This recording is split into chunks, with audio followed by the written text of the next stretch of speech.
दोस्तों, भारत सरकार की कंपनी DFCCIL यानी dedicated freight corridor corporation of India limited ये भारतीय रेलवे के अधीन आती है और यहाँ पर हाल ही में ITI और डिप्लोमा पास आउट के लिए एक भर्ती जारी हुई है जिसमें कुल 642 पोस्ट निकाले गए हैं। अगर बात करें पोस्ट की तो इसमें 36 पोस्ट डिप्लोमा सिविल के लिए निकाले गए हैं। इसके अलावा बात करें डिप्लोमा इलेक्ट्रिकल के लिए 64 पोस्ट निकले हुए हैं। डिप्लोमा SNT यानी सिग्नल एंड टेलीकम्युनिकेशन के 75 पोस्ट निकले हुए हैं और सबसे ज़्यादा ITI पास के लिए MTS की पोस्ट पर, जैसा कि स्क्रीन पर अभी आपको नजर आ रहा है, 464 यानी 464 पोस्ट निकाले गए हैं जिसमें 10+ ITI या फिर 10+ अप्रेंटिस वाले कैंडिडेट्स अप्लाई कर सकते हैं। आज की इस वीडियो में इसी वैकेंसी का ऑनलाइन फॉर्म आपको कैसे भरना है इसकी सारी जानकारी मैं आपके लिए लेकर आया हूं। आज की वीडियो में एक डेमो फॉर्म हम आपके लिए भरने वाले हैं जिसको देखकर आप अपने मोबाइल से खुद इस वैकेंसी के लिए अप्लाई कर पाएंगे। दोस्तों, इस वीडियो को शुरू करने से पहले आपको बता दूं, ये जो वैकेंसी है ये गवर्नमेंट जॉब है, परमानेंट गवर्नमेंट जॉब है और रेलवे की ही एक कंपनी है। इसमें आपको रेलवेज की सारी फैसिलिटी सिलेक्शन के बाद मिलने वाली है जो एक एम्प्लॉय को मिलती है। दोस्तों, सैलरी भी इसमें काफ़ी अच्छी है। अगर MTS की पोस्ट की बात करूं तो 16,000 से लेकर 45,000 रुपीज़ पर मंथ इसमें सैलरी शुरुआती आपकी रहने वाली है, साथ ही अदर फैसिलिटी जैसा कि मैंने आपको बताया था। दोस्तों, फॉर्म अप्लाई करने के लिए सबसे पहले आपको ऑफिशियल वेबसाइट पर चले जाना है। ऑफिशियल वेबसाइट का लिंक इस वीडियो के डिस्क्रिप्शन में आपको मिल जाएगा। ऑफिशियल वेबसाइट पर आने के बाद इस तरीके से पेज आपको नजर आएगा। यहां सबसे पहले आपको अपना रजिस्ट्रेशन करना होगा। रजिस्ट्रेशन करने के लिए आपको यहां ऊपर की ओर एक बटन दिखाई दे देगा, यहां पर आपको क्लिक कर देना है या फिर नीचे की ओर ऑलरेडी टू रजिस्टर का भी एक ऑप्शन दिखाई दे रहा है, यहां पर भी आप क्लिक करके अपना रजिस्ट्रेशन कर सकते हैं। क्लिक करने के बाद आपको जो विंडो ओपन होगी वहां पर अपनी डिटेल्स डालनी है। जैसा कि मैं आपको बता देता हूं, ये कुछ लोड होता है। लोड होने के बाद आपको इस तरीके से एक ऑप्शन आएगा, इसको आपको क्लोज कर देना है। यहां पर आने के बाद नीचे का आप करेंगे, नीचे करने के बाद register to get user ID and password का एक ऑप्शन दिखाई दे रहा है। यहां पर आप देखेंगे सबसे पहले पोस्ट नेम लिखा हुआ है। यहां पर ड्रैग एंड ड्रॉप करने के बाद आपको जो पोस्ट निकाली गई है वो यहां पर देखने को मिल जाएगी। एग्जीक्यूटिव की है, MTS की यानी मल्टीटास्किंग स्टाफ की है। तो ITI पास के लिए मल्टीटास्किंग स्टाफ की पोस्ट हम सेलेक्ट कर लेते हैं। कैंडिडेट्स फुल नेम में यहां पर आपको सबसे पहले अपना फुल नेम डालना है। आपका जो फुल नेम है वो 10th की मार्कशीट के अनुसार ही आपको डालना है। किसी का अगर फुल नेम सिंगल नेम हो तो आपको वो ही डाल देना है केवल, ठीक है। मोबाइल नंबर यहां पर आपको आपका चालू मोबाइल नंबर डालना है। कंफर्म मोबाइल नंबर में आपको दोबारा से अपना मोबाइल नंबर रिपीट कर देना है। अल्टरनेट मोबाइल नंबर में आपको कोई अन्य मोबाइल नंबर अगर आपके पास है तो वो डाल देना है या फिर आप आपके माताजी का या पिताजी का मोबाइल नंबर भी यहां पे यूज कर सकते हैं, ठीक है। ये मैंडेटरी नहीं है। ईमेल आईडी में आपको आपकी ईमेल एड्रेस में आपको आपकी चालू ईमेल आईडी डालनी है। कंफर्म ईमेल एड्रेस में आपको दोबारा से आपकी वही ईमेल आईडी यहां पर रिपीट करके डाल देनी है। उसके बाद आपको जनरेट OTP करना है जो कि आपकी ईमेल आईडी और मोबाइल नंबर पे आपको भेजा जाएगा। वो डालने के बाद आप यहां नीचे आपको इसको रीवेरीफाई करना है और सबमिट कर देना है। मैं आगे OTP डाल के अपना मोबाइल नंबर और ईमेल आईडी को वैलिडेट कर लिया है। इसके बाद नेक्स्ट स्टेप हमें क्या करनी है, आई एग्री पर हमें चेकबॉक्स पर टिक करना है। यहाँ पर कैप्चा डालकर रीवेरीफाई वाले ऑप्शन पर हमें क्लिक कर देना है। इससे हमने जो डिटेल्स यहाँ पर यूज़ करी है उसे हम दोबारा से वेरीफाई कर पाएंगे। आप सभी को बता दूं, यहाँ इस सैंपल फॉर्म को भरने के लिए हमने डमी डेटा यूज में लिया है, लेकिन आपको आपकी 10th की मार्कशीट के अनुसार एक्चुअल डेटा यूज में लेना है। यहाँ पर रीवेरीफाई पे क्लिक करने के बाद नीचे एक विंडो ओपन हो गई है। यहाँ पर सबसे पहले पोस्ट नेम, जिस पोस्ट पे हम अप्लाई करना चाहते हैं वो हम यहाँ पर चेक बॉक्स पर टिक करके इसको वेरीफाई कर लेंगे। कैंडिडेट्स नेम के लिए भी हमने चेक बॉक्स पर टिक कर दिया है, ईमेल एड्रेस के लिए टिक कर दिया और मोबाइल नंबर चूंकि सब सही है तो हमने टिक कर दिया है, ठीक है। आपको लेकिन आपकी ओरिजिनल डेटा यूज में लेना है। इसके बाद हमें जस्ट सबमिट वाले बटन पर क्लिक कर देना है। इसके बाद आई एग्री करके एक ऑप्शन ओपन होगा, यहाँ पर आई एग्री करके हम यहाँ पर क्लिक कर देंगे, ठीक है।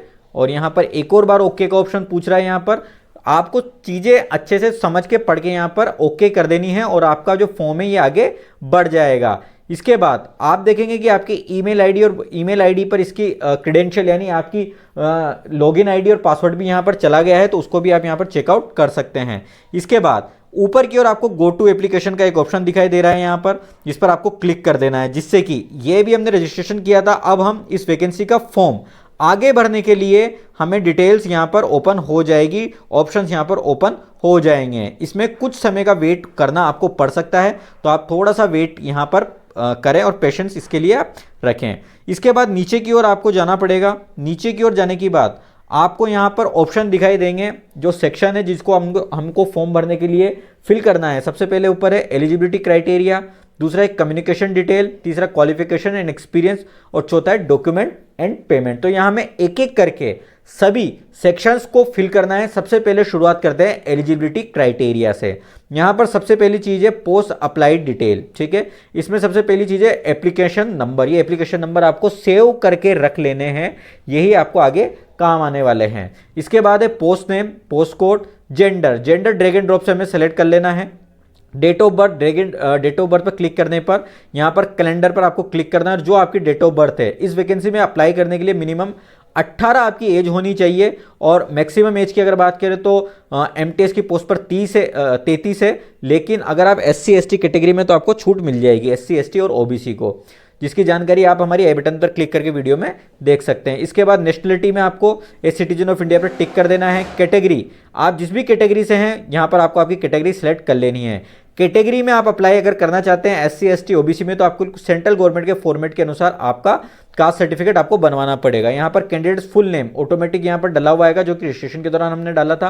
फादर्स नेम में आपको आपका फादर्स नेम डाल देना है। मदर्स नेम में आपको आपकी माता जी का नाम डाल देना है। मैरिटल स्टेटस यानी वैवाहिक स्थिति आपको यहाँ पर आपकी सेलेक्ट कर लेनी है ड्रैग एंड ड्रॉप से। रिलीजन में आपको ड्रैग एंड ड्रॉप से सेलेक्ट कर लेना है। मोबाइल नंबर और ईमेल आईडी आपकी ऑलरेडी फिलअप आएगी, जिसको आप नहीं छेड़ सकते हैं। मार्क ऑफ आइडेंटिफिकेशन में आपकी बॉडी पे कोई अगर मार्क है जिससे आपकी पहचान हो सकती है उसको आपको यहाँ पर डाल देना है, जैसे कि लेफ्ट हैंड पे अगर कोई कट है, इस टाइप से कोई चीज। नीचे की ओर आने के बाद आपको दिखाई देगा option test city for first stage computer based test. आपको पता है इस वैकेंसी में सिलेक्शन के लिए 2 CBT एग्जाम होंगे, तो यहां पर पूछा जा रहा है कि फर्स्ट स्टेज CBT के लिए आपका एग्जाम सेंटर आप कहां पर लेना चाहते हैं, प्रीफर्ड सिटी कौन सी है। सबसे पहले ये प्रीफर्ड टेस्ट स्टेट यानी कौन सा राज्य आप लेना चाहते हैं। जैसे कि एग्जाम्पल के तौर पर मैं फर्स्ट राज्य ले लेता हूं राजस्थान, मैंने राजस्थान सेलेक्ट किया। सेकेंड जो ऑप्शन है उसके सामने प्रीफर्ड टेस्ट सिटी, राजस्थान का कौन सा शहर आप लेना चाहते हैं। जो एग्जाम सेंटर के रूप में यहाँ पे 4 शहर आ रहे हैं राजस्थान के, तो कोई भी एक शहर में यहाँ पर फर्स्ट अपनी प्रेफरेंस के रूप में ले सकता हूँ। सेकंड है प्रीफर्ड टेस्ट स्टेट 2।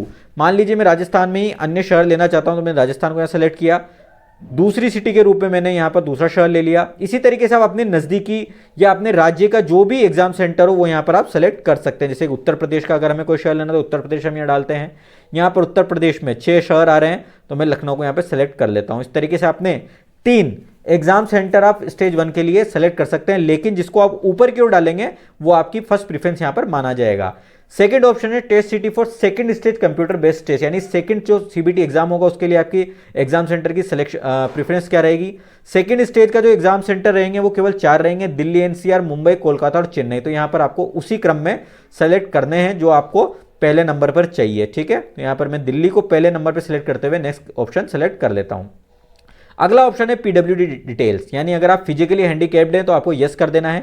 यस करने पर काफ़ी सारे ऑप्शन खुल जाएंगे। यहाँ पर आपको आपका PWD सर्टिफिकेट का नंबर डालना है, date of issue, disability type, percentage of disability, सारी चीज़ें डालनी है। इश्यूइंग अथॉरिटी, अगर आप नहीं है फिजिकली हैंडीकैप्ड नो कर देना है। एक्स सर्विसमैन अगर आप हैं तो यस, अदरवाइज आपको नो कर देना है। यस करने पर आपको डिटेल्स फिल करनी पड़ेगी। नेक्स्ट ऑप्शन है are you regular DFCCIL employ, अगर आप वर्तमान में DFCCIL के एम्प्लॉय हैं तो आपको यस करना है और आपकी एम्प्लॉय नंबर और डिटेल्स डालनी है। अदरवाइज अगर आप फ्रेशर कैंडिडेट है, नहीं है DFCCIL के एम्प्लॉय, तो नो करके सेव एंड नेक्स्ट पर आपको जस्ट क्लिक कर देना है, ठीक। सारी डिटेल दोस्तों मैंने डाल दी। इसके बाद सेव एंड नेक्स्ट पर मैंने क्लिक कर दिया है। यहाँ पर डेटा सेव्ड सक्सेसफुली का ऊपर मैसेज आ गया है। अब मैं सेकंड वाले ऑप्शन पर आ गया हूं। जो सेक्शन हमने फिल कर दिया जैसे एलिजिबिलिटी क्राइटेरिया का, तो ग्रीन हो गया है, और जिस सेक्शन पे हम काम कर रहे हैं कम्युनिकेशन डिटेल वो अभी कलर में है। यहाँ पर हमें हमारा एड्रेस डालना है। करस्पॉन्डेंस एड्रेस में हमें हमारा वर्तमान पता डालना है। सबसे पहले एड्रेस लाइन 1, एड्रेस लाइन 2, और इसके बाद कंट्री आपको ड्रैग एंड ड्रॉप से सेलेक्ट कर लेनी है। स्टेट में आपको आपका राज्य ड्रैग एंड ड्रॉप से सेलेक्ट कर लेना है। डिस्ट्रिक्ट भी आपको आपका ड्रैग एंड ड्रॉप से सेलेक्ट कर लेना है, और आपका पिन कोड, पोस्टल कोड यहाँ पर डाल देना है। और अगर आपका वर्तमान पता स्थायी पते की तरह सेम है तो आपको यस कर देना है, जिससे कि आपका जो वर्तमान पता है वो स्थायी पता जो कि नीचे वाले सेक्शन है उसमें कॉपी हो जाएगा। अदरवाइज अगर आप नो करते हैं तो आपको यहाँ पर वो फिल करना पड़ेगा, अगर आपका वर्तमान स्थायी पता डिफरेंट है तो। इसके बाद आपको सेव एंड नेक्स्ट करके आगे बढ़ जाना है। दोस्तों नेक्स्ट ऑप्शन पर हम आ चुके हैं, क्वालिफिकेशन एंड एक्सपीरियंस। यहाँ आपको ध्यान से समझना पड़ेगा।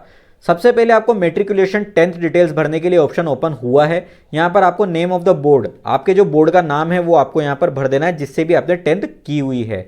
ईयर ऑफ पासिंग, जिस भी ईयर में आपने 10th पास की है उसका ईयर आपको यहाँ पर डाल देना है। इसके बाद दोस्तों इंस्टीट्यूट नेम, आपके स्कूल का नाम आपको डाल देना है, ठीक है। Please select any of the following, यहाँ पर आपको आपकी जो परसेंटेज है सीजीपी है, जिसमें भी आपकी मार्कशीट है उसको यहाँ सेलेक्ट करना है। जैसे मैं परसेंटेज सेलेक्ट कर लेता हूँ।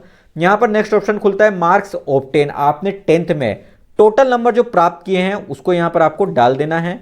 मैक्सिमम मार्क्स यानी 10th में आपके जो टोटल मार्क्स थे आपकी मार्कशीट में वो यहाँ पर आपको डाल देने। इसके बाद आप देखेंगे percentage of marks automatically calculate हो जाएगी। ठीक है। नेक्स्ट ऑप्शन है असेंशियल क्वालिफिकेशन। जिस भी पोस्ट में आप अप्लाई करना चाहते हैं, जैसे आईटीआई की एमटीएस वाली पोस्ट में अप्लाई करना चाहते हैं, तो आपको डिग्री नेम में यहाँ पर 2 ऑप्शन दिखाई देंगे। Minimum 1 year course completed act apprenticeship, या तो आपने 1 साल की अप्रेंटिस की हुई है, या फिर मिनिमम 1 ईयर आईटीआई यानी आपने मिनिमम 1 साल तक की आईटीआई वाला कोर्स किया हुआ है। यहाँ पर आपने अगर 2 वर्षीय आईटीआई भी की हुई है तो भी आपको मिनिमम 1 ईयर आईटीआई ही सेलेक्ट करना है। ठीक है। नेक्स्ट ऑप्शन यहाँ पर पूछा जा रहा है ड्यूरेशन ऑफ आईटीआई अप्रेंटिसशिप, यानी कि आपने आपकी जो आईटीआई या अप्रेंटिस है वो कितने साल की है, 1 साल की या फिर मोर देन 1 ईयर। तो मैं मोर देन 1 ईयर सेलेक्ट कर लेता हूं, क्योंकि मैं सपोज कर रहा हूं कि मेरी आईटीआई 2 वर्षीय, इसलिए मैंने मोर देन 1 ईयर सेलेक्ट किया है। अगर मेरी आईटीआई 1 वर्षीय होती तो मुझे यहाँ पर 1 ईयर ही सेलेक्ट करना होता। ठीक है। तो मैं मोर देन 1 ईयर सेलेक्ट कर लेता हूँ। इंस्टीट्यूट नेम में आपको आपके आईटीआई का नाम डालना है। यूनिवर्सिटी नेम में आप एनसीवीटी एससीवीटी ये डाल सकते हैं। डेट ऑफ पासिंग कंप्लीशन में आपकी आप मार्कशीट देखेंगे, वहां पर आपकी मार्कशीट में जो आपका पासिंग ईयर जो डेट है वो देखने को मिल जाएगी। उसके अनुसार आपको आपका पासिंग ईयर और डेट यहां पर डाल देना है। ठीक है। इसके बाद है please select any of the following में आपको यहां पर दिखाई देगा कि आपको आपका जो मार्किंग सिस्टम है वो क्या सेलेक्ट करना है, परसेंटेज या सीजीपी है। तो यहां पर मैं परसेंटेज सेलेक्ट कर लेता हूं। यहां पर जो आपने आईटीआई में टोटल मार्क्स प्राप्त किए हैं उसको यहां पर आपको डाल देने हैं। उदाहरण के तौर पे मैं ये नंबर डाल देता हूं। ये मैं एक सैंपल फॉर्म भर रहा हूं तो मैं डमी डेटा यूज में ले रहा हूं। आपको आपकी मार्कशीट के अनुसार एक्चुअल डेटा यूज लेना है। इसके बाद नीचे की ओर है वर्क एक्सपीरियंस डिटेल्स। अगर वर्तमान में आप कहीं काम कर रहे हैं, वर्किंग है, तो आपको यस करके आपकी जो ऑर्गेनाइजेशन का नाम है वो डालना है, डेट ऑफ ज्वाइनिंग डाल देनी है। अदरवाइज अगर आप फ्रेशर है तो आपको नो डाल के यहां पर सेव एंड नेक्स्ट पर क्लिक कर देना है। हम लास्ट ऑप्शन पर पहुंच जाते हैं डॉक्यूमेंट एंड पेमेंट पे। यहां पर हमें हमारे डॉक्यूमेंट अपलोड करने हैं। क्या क्या डॉक्यूमेंट अपलोड करने हैं और कैसे अपलोड करने हैं आप ध्यान से समझिएगा। यहां पर सबसे पहले ऑप्शन है upload the scan copy of the recent passport size, यानी हमें पासपोर्ट साइज फोटो अपलोड करना है। लेकिन उसके लिए हमें यह ध्यान रखना है कि हमें हमारा recent colour passport size photo upload करना है जो कि व्हाइट बैकग्राउंड के साथ हो, यानी आप पीछे सफेद दीवार या सफेद बैकग्राउंड पे खड़े हो, के सामने खड़े हो, और वो फोटो आपका होना चाहिए कलर फोटोग्राफ 50 से 80 केबी के बीच में होना चाहिए और केवल जेपीजी फॉर्मेट में होना चाहिए। ठीक है। तो ये सारी चीजें इस तरीके से आपको फोटो स्कैन करना है और आपका अपलोड कर देना है। सिग्नेचर का क्या रूल बताया गया है, सिग्नेचर अपलोड करने के लिए भी आपको व्हाइट पेपर पर आपका सिग्नेचर अपलोड करना है और सिग्नेचर आपका जेपीजी फॉर्मेट में आपको अपलोड करना है और वो 50 से 80 केबी के बीच में ही होना चाहिए। तीसरी चीज है upload your left thumb impression, यानी आपके बाएं यानी लेफ्ट हैंड का जो आपका अंगूठा है वो यहाँ पर आपको उसको स्कैन करना है। यानी कि आपको सबसे पहले आपका थंब का इंप्रेशन, यानी आप जो पैड होता है इंक पैड, उस पर आपको लगा के आपके एक ब्लैंक पेपर पर आपको आपका थंब इंप्रेशन लेना है और उसको अपलोड कर देना है यहाँ पर। ठीक है। इसके बाद नेक्स्ट चीज यहाँ पर पूछी जा रही है 10th क्लास की मार्कशीट। 10th क्लास की मार्कशीट आपको स्कैन करनी है और 10th क्लास की जो मार्कशीट है आपको जेपीजी पीडीएफ दोनों ही फॉर्मेट में आप अपलोड कर सकते हैं और 100 से 1000 केबी के बीच में आपको अपलोड करनी है। ठीक है। और इसी तरीके से थंब इंप्रेशन भी आप पीडीएफ में अपलोड कर सकते हैं 50 से 80 केबी के बीच में। नेक्स्ट ऑप्शन पूछा जा रहा है upload your essential qualification certificate, यानी कि जो आपके एसेंशियल क्वालिफिकेशन है पोस्ट अनुसार आईटीआई वालों के लिए को, जैसे कि एमटीएस पोस्ट के लिए आईटीआई वालों को अपलोड करना है, एग्जीक्यूटिव के लिए डिप्लोमा वालों को, तो उन्हें अपनी मार्कशीट यहाँ पर अपलोड करनी है। ठीक है। लास्ट जो अंतिम ईयर की मार्कशीट है 2 साल की जिसमें अंक होते हैं वही आपको यहाँ पर अपलोड करना है। ठीक है। आईटीआई की कंसोलिडेटेड मार्कशीट आपको अपलोड करनी है। ये आप जेपीजी और पीडीएफ दोनों ही फॉर्मेट में अपलोड कर सकते हैं और आपकी साइज 100 से लेकर 1000 केबी के बीच में होनी चाहिए। लास्ट अगर आप किसी कैटेगरी में अप्लाई करते हैं जैसे SC ST OBC non creamy layer में, तो आपको उसका सर्टिफिकेट अपलोड करना होगा जो कि सेंट्रल गवर्नमेंट के फॉर्मेट पे बना हुआ हो और वो जेपीजी या पीडीएफ फॉर्मेट में अपलोड कर सकते हैं 100 से 1000 केबी के बीच में। तो दोस्तों ये सारे डॉक्यूमेंट आपको अपलोड कर देने हैं। तो दोस्तों यहाँ पर सारे डॉक्यूमेंट सही साइज और सही फॉर्मेट में आपको अपलोड कर देने हैं। डॉक्यूमेंट्स अपलोड करने के बाद यहाँ पर आपको व्यू का एक ऑप्शन दिखाई देगा। यहाँ पर आपने जो डॉक्यूमेंट्स अपलोड किए हैं उसे आप व्यू वाले ऑप्शन पर क्लिक करके देख भी सकते हैं। आपको आपका फोटोग्राफ कंपलसरी एक बार व्यू करके देखना होगा यहाँ पर क्लिक करके, तभी आपका फॉर्म आगे बढ़ पाएगा। इसके बाद नीचे की ओर आपका जो एप्लीकेशन फॉर्म आपने भरा है इसकी फीस का पेमेंट करने के ऑप्शन ओपन हो जाएंगे। फीस की अगर बात करूं तो जनरल ओबीसी कैंडिडेट को एमटीएस का फॉर्म भरने के लिए 500 रुपये पे करने पड़ेंगे। वहीं एग्जीक्यूटिव वाले पोस्ट पर आपको 1000 रुपये एप्लीकेशन फीस का पेमेंट करना होगा। वहीं एससी एसटी के लिए बिल्कुल फ्री है। इसके बाद यहाँ पर आपको पेमेंट मोड ऑनलाइन सेलेक्ट करना है। नीचे की ओर डिक्लेरेशन के ऑप्शन दिखाई देंगे, यहाँ पर आपको सारे डिक्लेरेशन के चेकबॉक्स पर आपको टिक कर देना है। यहाँ पर टिक मैंने ऑलरेडी कुछ पे किया हुआ था, कुछ पे मैं करके यहाँ पर आपको कैप्चा में आपको जो ये लिखा हुआ है कैप्चा डाल देना है। प्रीव्यू के माध्यम से आप आपके फॉर्म को दोबारा से चेकआउट कर सकते हैं, अदरवाइज सबमिट करने के बाद आप फॉर्म को आगे बढ़ा सकते हैं। जैसे कि मैंने अभी सबमिट पर क्लिक किया, यहाँ पर ऑप्शन आ गया है please view photograph before submit, यानी ये बोल रहा है कि आपको फोटोग्राफ एक बार व्यू करना होगा तभी आपका फॉर्म आगे बढ़ेगा। तो मैं फोटोग्राफ व्यू करके सबमिट कर देता हूं।